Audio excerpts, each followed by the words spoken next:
In this video, I'm going to show you how you can create or start a new thread for your chats on Perplexity AI app on your smartphone. If you find this video helpful, please like and subscribe to this channel.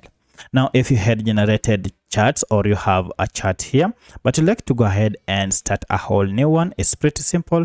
You need to go ahead and exit from this by clicking on back here, and this will take you to this home page.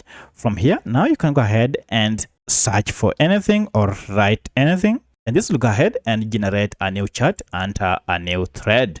And as you can see, it is here. So if I go back and click on this profile icon, you can see now this is another chat that is on its own thread, and the first thread was this one. So you can create as many threads as possible. If you wish to continue on the same thread, just go ahead and click on the same thread, and then below it, just go ahead and write any question that you wish, and this will act as a continuation over the same thread that you had started. So that's how you can generate or create a new thread in Perplexity AI app. If you have any other question, kindly let me know in the comment section. Otherwise, thanks for watching, and let's meet in the next video.